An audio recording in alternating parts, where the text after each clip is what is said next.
हाँ, एक फार्मर होता है जिसका नाम होता है हाफिज़, साउथ अफ्रीका में।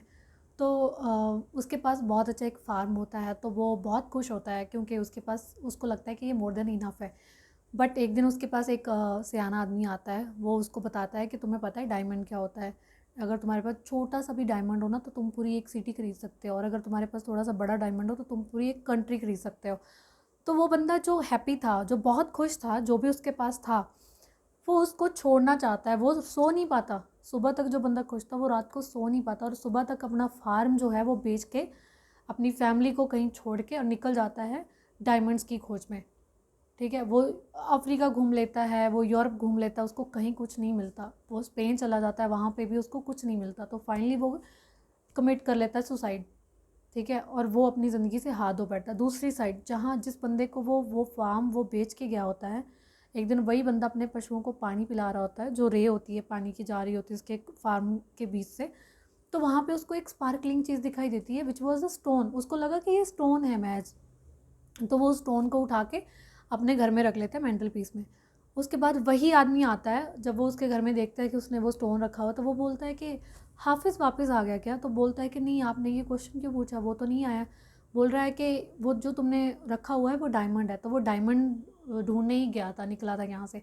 बोलता है नहीं, वो तो मेरे, वो जो पानी चलता है ना मेरे खेत में, तो उसमें से ही निकला है, मैं आपको दिखाता हूँ, वहाँ पे और भी बहुत है। तो वो उसको लेके जाता है, तो वो देखते हैं कि यहाँ पे तो बहुत सारे स्टोन्स थे सेम। बट वो जब एनालिसिस के लिए भेजे जाते हैं तो वो एक्चुअली में डायमंड्स होते हैं। तो स्टोरी ऑफ द मोरल तो बहुत सारे निकलते हैं। पहली बात तो यही कि अपॉर्चुनिटीज़ जो होती हैं वो हमारे पैरों के नीचे ही होती हैं, हमारे आसपास ही होती है, कहने का मतलब। तो हमें कहीं ढूंढने जाने की ज़रूरत नहीं होती। ठीक है।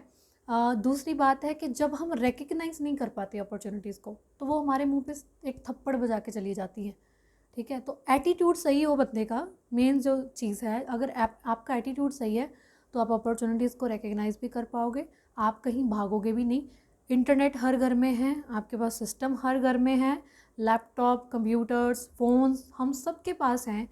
घर घर में इंटरनेट है। डाटाज मतलब बहुत अच्छी जो एयरटेल या फिर और भी बहुत सारे वेंडर्स हैं जो हमें इंटरनेट भी प्रोवाइड कर रहे हैं। तो हमें कहीं जाने की ज़रूरत नहीं है, अपॉर्चुनिटीज़ हमारे पास है, हमारे हाथों में है। तो हम क्यों कहीं ढूंढने जाएं? उसी में ही खुश रहना चाहिए, और उस अपॉर्चुनिटीज़ को रिकग्नाइज़ करना बहुत बड़ी बात है। अगर आपका एटीट्यूड सही है, अगर आप नेगेटिव थिंकिंग वाले नहीं हो कि नहीं छोड़ो, नहीं हो रहा, भाड़ में जाए, या मतलब मेरी तो किस्मत ही ख़राब थी, किस्मत भी बहुत जल्दी लोग ले आते हैं, तो वो चीज़ें नहीं, वो चीज़ें कभी भी आपके फ्यूचर को डिटरमाइन नहीं कर सकती। तो बेटर है कि हम अपॉर्चुनिटीज़ के लिए अपना एटीट्यूड सही रखें, हम कहीं, हमें भागने की ज़रूरत नहीं है।